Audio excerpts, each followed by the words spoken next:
Você falou de LGBT, eu queria começar comentando contigo um caso que ocorreu na prática, né?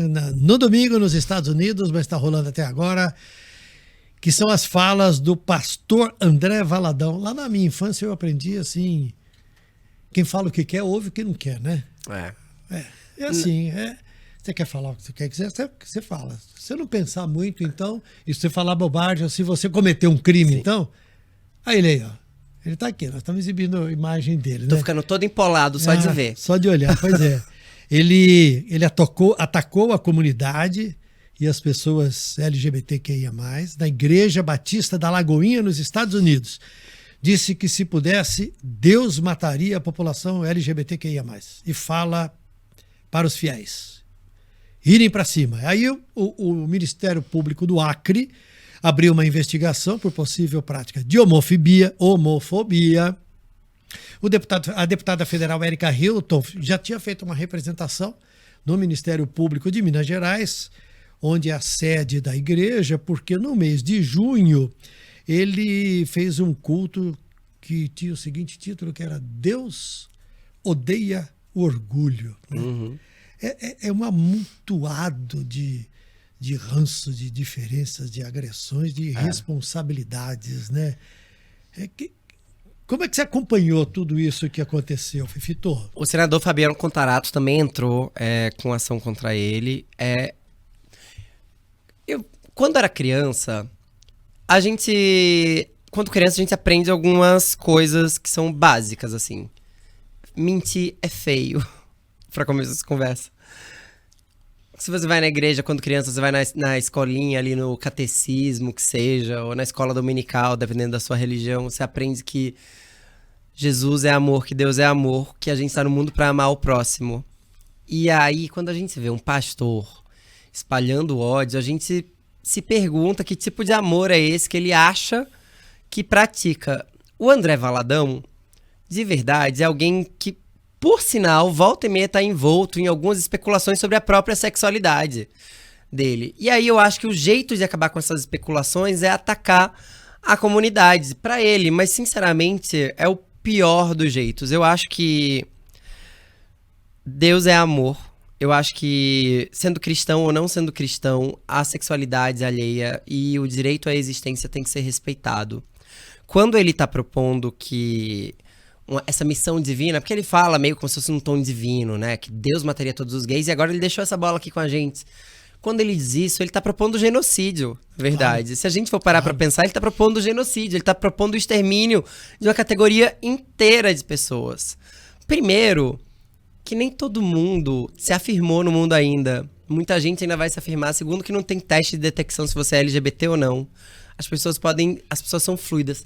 Mas me assusta a impunidade com que ele e tantos outros pastores conseguem falar e fazer e acontecer em cima da população LGBTQIAPN+, porque assim, é completamente assustador que a gente não tenha, por nós, quem defenda. Eu entendo que a Erika Hilton vá atrás, que o Fabiano Contarato vá atrás, mas parece que são vozes dissonantes, são eles sozinhos, indo atrás do básico, que é o direito à isonomia, a ser igual perante a lei. Parece que os LGBTs não conseguem ser iguais perante a lei porque podem falar e propor isso. Eu, sinceramente, tenho muito medo. E o LGBT tem que ficar brigando todo dia, né? Todo dia. E afirmando todo dia a sua luta, o seu direito. Todo dia. Na época que eu tava na Jovem Pan, que eu recebia muito hate, né? E muita ameaça de morte também. Teve uma época que eu falei assim, gente, posso falar de outra coisa? Que não seja banheiros usados por transexuais, ou transexuais nos esportes, ou direitos LGBTs e tal. Porque parecia... A gente tem que se afirmar tanto. Parecia que eu acordava e era assim, ó... Ai, sou gay. E aí tô escovando os dentes, sou gay. Tô tomando banho, sou gay. Parece que só posso falar disso por determinado período da minha vida, porque a gente está numa constante afirmação.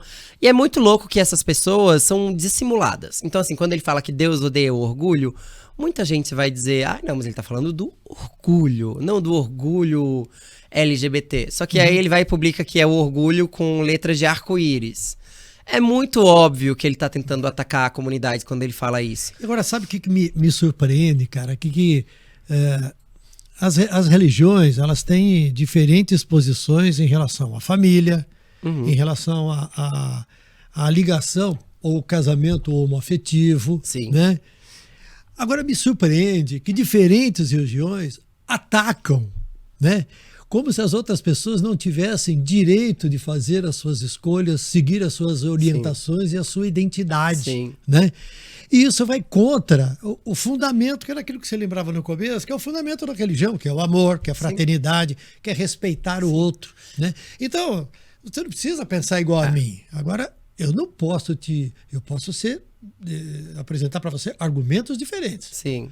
Agora, peraí, você tem o direito de ser e tocar a tua vida do jeito que você achar melhor. E no fim das contas, o que se ataca é o amor, porque as relações homoafetivas não são tão distintas das outras.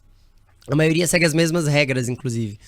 O que se ataca é o direito ao amor, no fim das contas. Mas aí, se você pensa que esse amor não é garantido pra gente porque alguém acha feio, é muito esquisito. E aí, partindo do pressuposto de que essas religiões cristãs condenam os LGBTs, se a gente for parar pra pensar, a gente não poderia usar 2 tipos de tecido, não poderia comer carne de porco, a gente não poderia tirar a barba, a gente não poderia adulterar sob pena de ser apedrejado. Tudo isso tá na Bíblia. Todos esses versículos foram ignorados.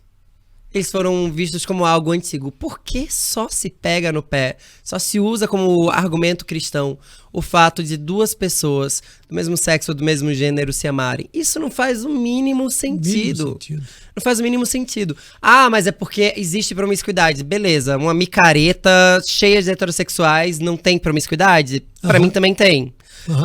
Porque tem muita violência. Não tem. Tem muita violência contra a comunidade. Eu não sei como as pessoas acham normal ver pais expulsando filhos por eles serem quem são. Eu não sei como as pessoas acham normal a expectativa de vida de uma travesti no Brasil ser 35 anos e ver vídeos de pessoas sendo espancadas até a morte. Eu não sei como é que a violência contra LGBTs e contra crianças LGBTs choca menos do que a mentira que é propagada, inclusive, por nossos representantes no Congresso e no Senado. Porque temos que proteger as nossas crianças. E quem protege as crianças LGBTs? Ninguém. É isso. Esse pastor está muito pouco preocupado com o bem-estar LGBT. E, aliás, esses legisladores aí estão muito pouco preocupados com as crianças. Eu acho que...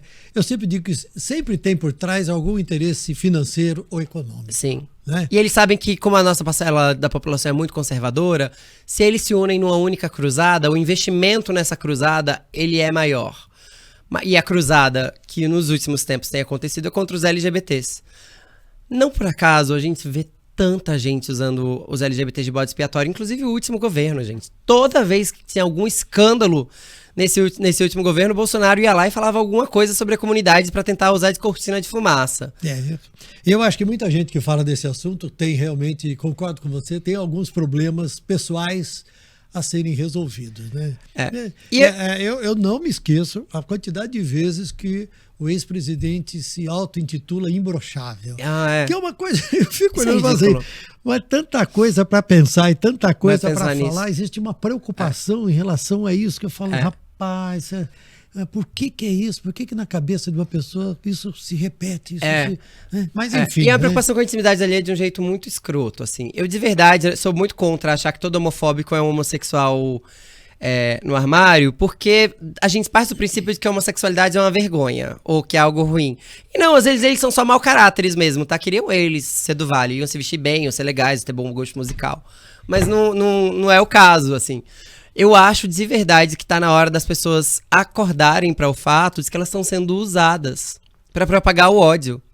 Não é nada além disso. E, sinceramente, pro André Valadão, a ele, pra mim, nada mais resta do que a cadeia. Porque, ora, se o STF já equiparou o crime de LGBTfobia ao racismo, se isso já é encarado como crime, se já há jurisprudência, por que essas pessoas não são punidas? Tem que se cobrar uma punição, sim. Pra mim, é cadeia nele. Aliás, eu ia exibir a fala dele, mas não vou exibir, não, porque... Desaplaudido. Já Desaplaudido. Deixa.